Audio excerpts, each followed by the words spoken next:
Hi guys, and welcome back to another ITH video where today we're going to be doing a detailed comparison about this, the A35 versus its new bigger brother. Now we've had the A35 for a year or so and we love it. It's safe to say the looks are so cool, the interior is great, it's got plenty of power, but its bigger brothers have just arrived, the A45 and the A45s.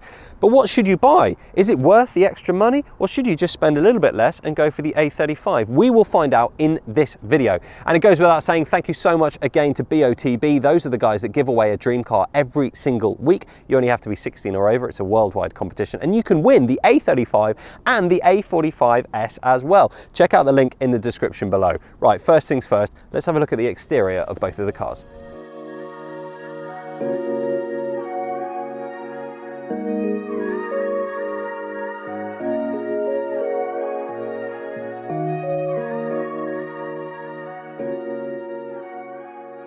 The A35 has a standard Mercedes A-Class front, and if you don't really opt for the aero kit, there's not really much difference between the standard and the AMG version of the car.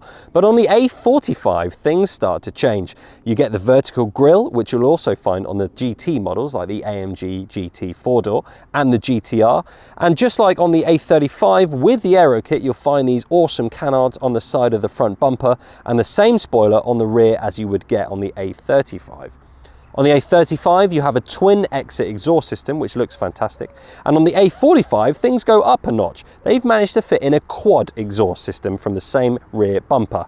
As standard, the exhaust system has an exhaust flap, which is automatically controlled, dependent on the engine speed and load. Depending also as well on the drive program selected, it modulates the sound between discreet, in program slippery, comfort and sport, to what Mercedes say is emotively sporty in Sport Plus.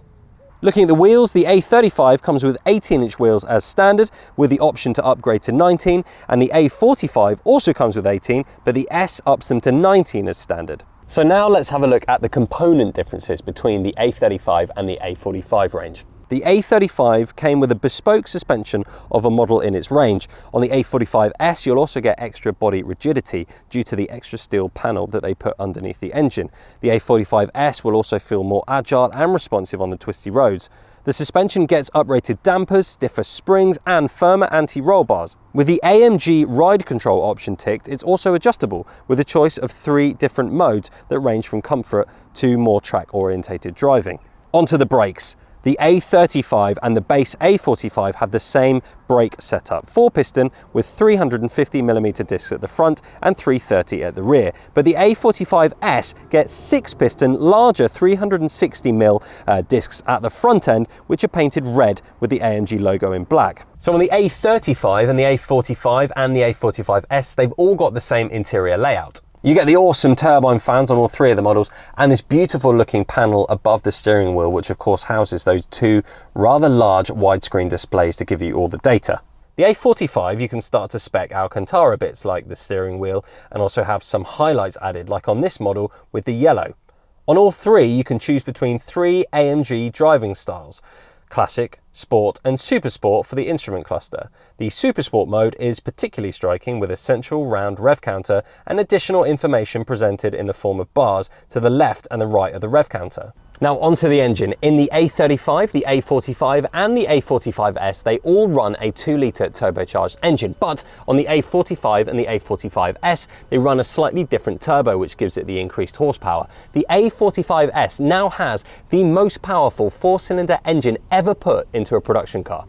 So as we can see here, the A35 has 306 horsepower, the A45 has 387, and the A45S has a whopping 421 horsepower.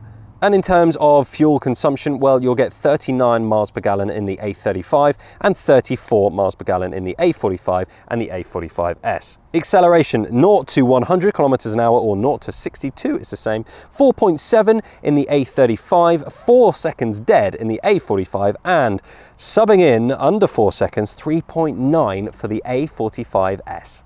The A35 has a 7-speed dual-clutch automatic gearbox, whereas the A45 and the A45S both have 8-speed auto boxes, which are all linked up to a fantastic 4MATIC four-wheel drive system, which in the A45 and the A45S can come with a little bit of a trick system, which we'll talk about in a bit. On the A35, the A45 and the A45s models, you have the 5 standard driving modes: slippery, comfort, sport, sport plus and individual. And on the A45s, you also get the addition of race and drift mode. With the race mode on the A45s, all of the parameters are configured for maximum performance.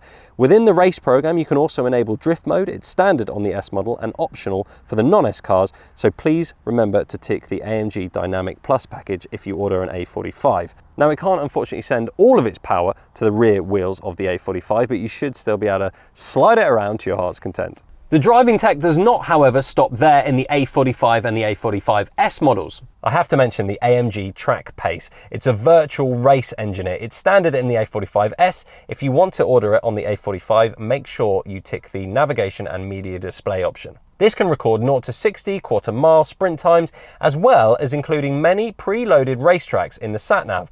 And if you should find yourself at one, well, the car will even start to tell you when you should be braking for each corner. It also includes an augmented reality function, which allows the ideal line of the stored track to be displayed on the multimedia display or the optional head-up display, allowing the driver to improve lap times with a virtual instructor on board. It's basically like playing Forza in real life. The A35 comes in at a £35,000 base price here in the UK, but if you want to start adding a few things on, like the AMG Ride Control, which is £695, or the styling pack, which of course gives you the wicked aero kit, which I would highly recommend, that's £2,300.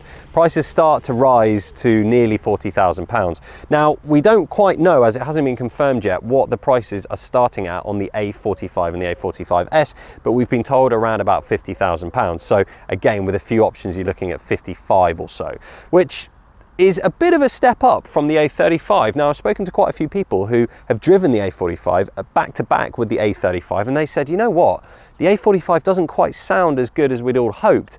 And with things like drift control and stuff like that, is it really worth it? The A35 is a great value for money car. You get a lot with it. You get all the same styling. Obviously, the front grills are slightly different on the two cars, but it is a fantastic car for just shy of £40,000. People would say, well, maybe this is the perfect daily. We've done videos on what is the perfect daily. Maybe this is it. Maybe this has just become king of the perfect dailies. Please do let us know what you think in the comments below. And once again, thank you so much to botb.com. Those guys give away a dream car every single week. You only have to be 16 or over. And of course, it is a worldwide competition. They have over 150 different cars in the lineup for you to win, including the A35 and the A45s. Please do give this video a thumbs up. We'll of course be back again soon with more content, and we'll see you soon. Bye for now.